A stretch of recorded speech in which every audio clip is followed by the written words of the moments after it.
This is a Tuesday afternoon. Mark Ewan's good to be with you in studio, gentlemen. Yeah. Let's go ahead and start. That was a good intro. You got Mitch, Roger, shop foreman, GM service. Josh Heffernan, Rydell Tech, kind of doing some mobile stuff now. So good. So Mitch and Josh in the studio are going to talk service work or, things along that line. So if you've got a question or a comment, 775-5559, you know the drill. You go ahead and call in or send me a text, and I read it to these folks, and we'll talk about what they can do for you. And this is Rydell. So just remember that, because I know sometimes some of you forget specifically who we're talking to. So I'll start off by asking a question. Now that we've had a pretty big change in temperatures, because we've been warm, then bam, we do what we often do in this part of the world, we've gotten cold. What is one of the biggest problems that manifests itself when you have big swings in temps like this? Batteries. Yeah. You got something that's 5 years, 6 years old, it's time to maybe start looking at a battery replacement for sure. Yeah. And you'll be able to work specifically out what kind is good for that vehicle. Oh, yeah. Especially the snow now. Tires are rolling out the door every day here, so it's another big one. It'd be a good day to have some snow tires on. Yeah. Yeah, it would be. And what I've been hearing of the way people are driving, I think a really good day for snow tires. Yeah. Just one of those kind of deals. So 775-5559, if you've got a question for Josh or Mitch, we can go ahead and talk about that Rydell Car Talk service. And with the big changes in temperature, well, let's start off with your hours, because that's one thing I know a lot of folks like to know. How early in the day and how late at night are y'all open? 7 to 6. Monday through Friday? Monday through Friday, and then 8 to 5 on Saturday. 8 to 5 on Saturdays. Everybody gets a nice break on Sunday. Yeah, which is kind of important. I know Wes is big about that. Make sure everybody gets a day to rest. Yeah. Sure. Yeah, well, okay. Well, I'll tell you what. A text to 775-5559. Okay. I bought a new Nissan Rogue. When should I do the first oil change? Oil's the cheapest thing of your vehicle. I would definitely not go more than 5,000 miles, but that's just me personally. We put 6,000 on the stickers, but in between that range is a good time. I think if you open the owner's manual, and they typically they still have, I believe in the owner's manuals, they'll have suggestions. They used to have stickers on vehicles. I don't know if that's still a thing, where they'd when they do an oil change, they'd write next change suggested or whatever. Yeah, stickers are still there. Yeah. We put them in. I know I was just reading the other day for a break-in, and I haven't seen it for a while, and it just said vary speeds, don't constant high speeds, anything like that for break-in time, but that's about it. And that's the thing, too, is that probably people don't necessarily realize, and correct me if I'm wrong, but I've been told that steady highway speeds are actually, in the long run, better for a vehicle than the start, the stop, the acceleration, the continued change in torque on vehicles. Usually, Is that correct? Yeah, continuous highway use is pretty easy on everything. Once you're up to temp, everything's running, operating as it should, then it's just kind of set the cruise and let it go. That's a big problem with these turbos, is that they don't get hot enough to burn off a lot of that moisture in the oil. So that dilutes the oil a little bit, and then you start burning it a little bit, and starts getting low, and that's when the problems usually start. So changing it more often, especially in the wintertime, is more of a key. If you're driving in town quite a bit, I mean, I know we put 6,000 miles on, but oil's the cheapest maintenance item you can do for your vehicle. Yep, and probably one of the easier things to do. Yeah. What is just somebody comes in for an oil change, what's the length of time typically that it would take to do something, just if that's all they're looking at? If it's coming through PDQ, about 15, 20 minutes. Well, there you go. So that's 15, 20 minutes out of your day that's going to give you peace of mind and also help continue the life of your vehicle. And following the manufacturer's suggested recycle time, it's easy to do. Yeah, I've never had a car mad at me about getting an oil change 1,000 miles early. Yeah. Generally, they're pretty happy about that. So since we're talking a little bit of oil, and you can call with questions or comments at 775-5559. Mitch and Josh in studio, Rydell Car Talk on this kind of a snowy Tuesday, in case you hadn't looked out lately. When you do oil changes, obviously, you're also just taking a quick peek around to make sure nothing obvious is also standing out. Yep. Yeah, it never hurts. Just get eyes underneath. Sometimes the leak doesn't leave a giant puddle in the parking spot you just left, stuff like that. If you can catch it before it becomes a bigger problem. Mm-hmm. It's usually a smaller ordeal, less expensive, ideally, if you can catch it before it turns into something worse. Mm-hmm. And that's key, because the whole idea is we call it preventive maintenance. Yeah. Well, I mean, we're always the bad guy. I mean, we're there to make $1 just like anybody else. So we're going to look and see if you need brakes, look at your tires, suspension, and everything like that, leaks. Mm-hmm.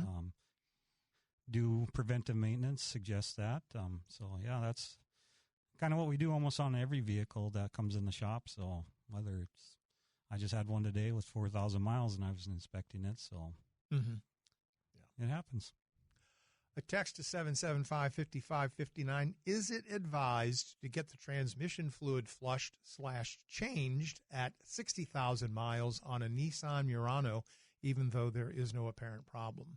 Yes. Yeah. Yeah. I don't. It's a Nissan, so I can't. I don't know for sure what it says in the owner's manual, but the answer is yes. Yes. Okay. The new oils typically give us a little longer lifespan than the original. The synthetics have got a little more lubricity that hang on longer than the older petroleum-based. Is that still accurate? I mean, they do, but the 3,000 mile change is good. So then you're in every 3,000 miles. Right. There's pros and cons. Mm-hmm. Well, with engine oil, your lower viscosity and starting cold is going to be a little easier on it. So that's the big thing there. Mm-hmm. A texter asks, at oil changes, do you lube the chassis? Yeah, what has Zerks these days gets touched. There isn't a lot of them anymore. Lots of new vehicles, like outer tie rod ends are about someone must have done a study, because that Zerk would suck in the moisture and get the water in, and that's what takes out your joints. I mean, more than not. So they went away from it. They came back with them. They went away from them. I mean, it's been in the many years that I've been there, it's been up and down what you see, if it has it or not now. Okay, so is it a closed system, or if you have to do any kind of lubrication, it gets a little more involved? It's almost like a misnomer that you get into. They call it sealed for life. Yeah. Okay. So what's the definition of a lifetime or life expectancy of said part? And that could be talked about for hours and hours. Mm-hmm. Sure, I'm sure. And every manufacturer has a different time frame that they put for what the life of the vehicle is. Sure. I mean, we work on just about everything there, and there's not many vehicles that have Zerks anymore. So that's interesting. Yeah. You're listening to a Rydell Car Talk on this Tuesday, the 9th of December. A little snowy out there, and that's probably going to continue through the evening hours. So on a day like today, you want to do one thing: slow down. Yeah. Because you probably don't want. I mean, you want to visit these guys on a regular basis because you want to do your routine maintenance. So, what's kind of the normal routine maintenance cycle look like on a generic vehicle? I know they change for each one. Every vehicle has different requirements, but when you pull in, you're looking for regular maintenance. What would that typically entail? Well, I mean, especially with these SUVs now, or all-wheel drive systems, they got differentials, transfer case, and they only hold a little over 1.5 quarts. So if you have a little seep or leak, so it doesn't take long for it to get low, and those bearings start to get dry and start to wear out. But most of our recommendations are at 50,000 miles. We're kind of on the edge of the severe light duty for weather. Mm-hmm. The ups and downs of heat and cold. So, I mean, it doesn't hurt at all. A lot of these transmission fluids nowadays, they're asking for it. That fluid starts to break down. It doesn't do its work anymore. So, okay, that's kind of where we are. Spark plugs are at like 100,000. Coolant starts to get a little bit starts to create electricity at that time. So we recommend that at that time usually, and unless there's been repairs done, of course. So. Got a couple of texts to 775-5559 saying, can't call KNOX. The phones aren't working. That happens occasionally. So I was wondering why we weren't getting calls, because typically y'all draw in lots of calls. So I'm going to tell you what, I'm going to do a little thing here that I was shown by one of the bosses, and let the phone do a quick little reboot. Sometimes that solves the problem. It could be the weather, too, occasionally. Yeah. You know, even though everything's internet protocol type stuff, occasionally something gets a little wonky. So give us a moment, texters, and I'll let you know when the phone is finished rebooting. So a couple of calls, and that's why I was wondering why I was so quiet, because normally y'all draw quite a few phone calls. Oh, yeah. Yeah, but you can still reach us at 775-5559 via text. And we'll see, hopefully, that when the phone is finished rebooting, that solved that problem.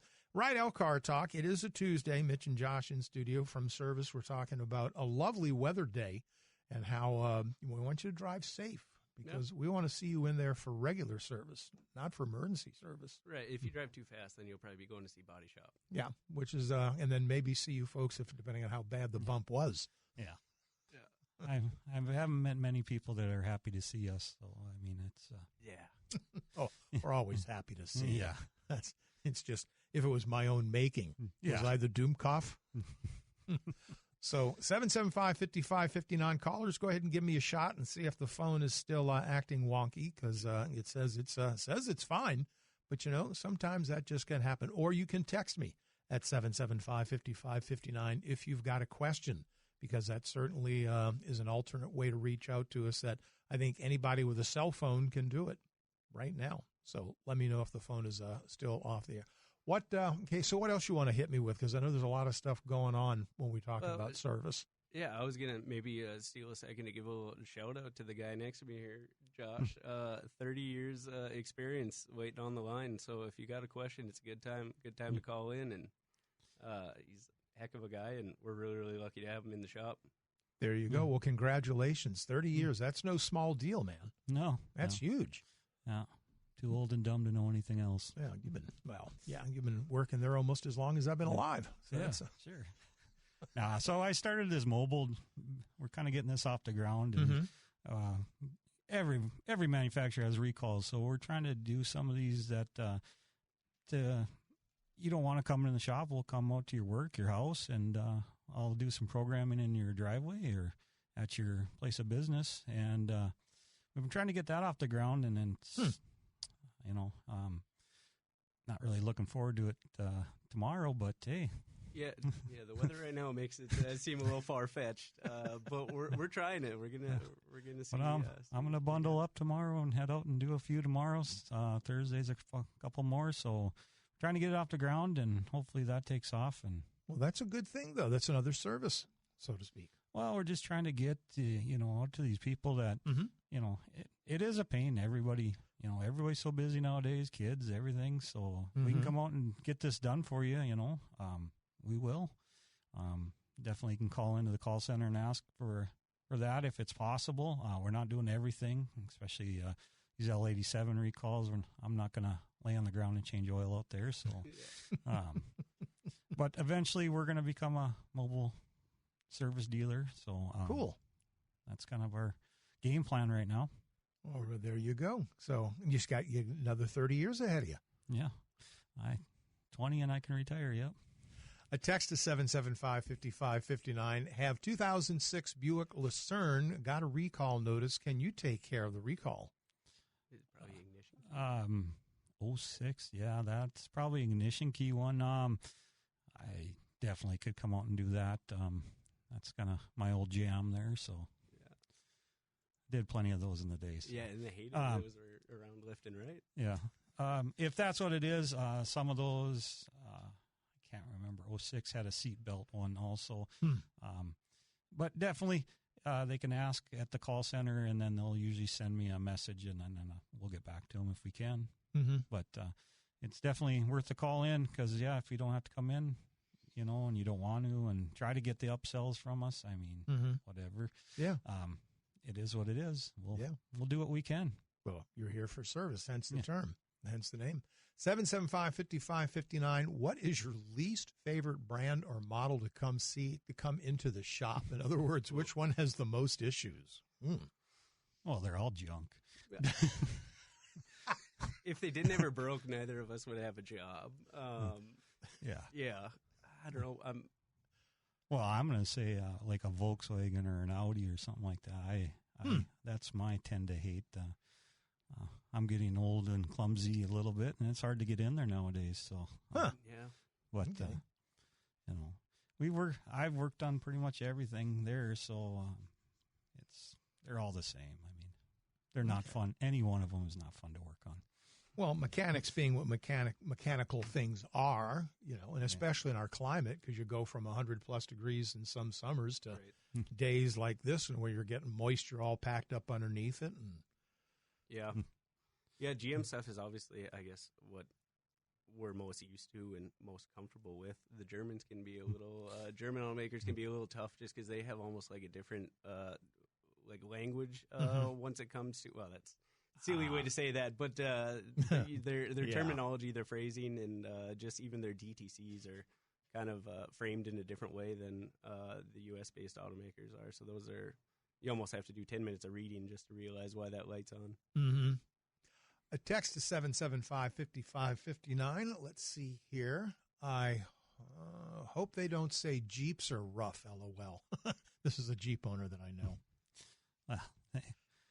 Well, everything's got its own problems, we see plenty of Jeeps, they leak oil just like anything else. So that's one of the main things we see with Jeeps, coming through us is their oil coolers are kind of a poor design. Gets really hot where it sits, so the gaskets get hot, and then it's plastic. It warps a little bit, and it starts leaking oil, and then all of a sudden it leaks a lot of oil. So it seems like manufacturers kind of over the time they'll do modifications, try different materials, and try different techniques to extend. So sometimes you're working with vehicles that are almost like a prototype, but they're an operational model because they're continually improving the process. Well, and the OEMs will do that, and then aftermarket will come in and they'll make improvements and design changes here and there, sometimes for the better, sometimes not so much, but... Yeah, we've seen with the Jeeps, the 3.6s, that oil cooler. Dorman's come out and made an aluminum housing one. It seems to last a little bit longer. Still leaks in the end. Yeah. We're Rydell Car Talk. It is a Tuesday. Mitch and Josh in the studio, service department. Yeah, it does seem like we're having a little phone problem, but you can still text me at 775-5559 with your question. We'll be more than happy to answer what they've got. A couple of minutes left with these folks in the studio here, so we do appreciate y'all taking the time to come out here on a day that's less than favorable. But I'll agree with Ryan. I can see the shelter belt a mile and a half away, so it's definitely, you can get out and do a little bit of driving. So what else is going on today that y'all want to go ahead and highlight here when it comes to service? Well, I guess we're just dipping our toes in the snow on the mobile side of stuff. So reach out, let us know what you think about that. Let us know if you got something you'd like to get checked out. Other than that, it's battery season, hot and heavy in battery season.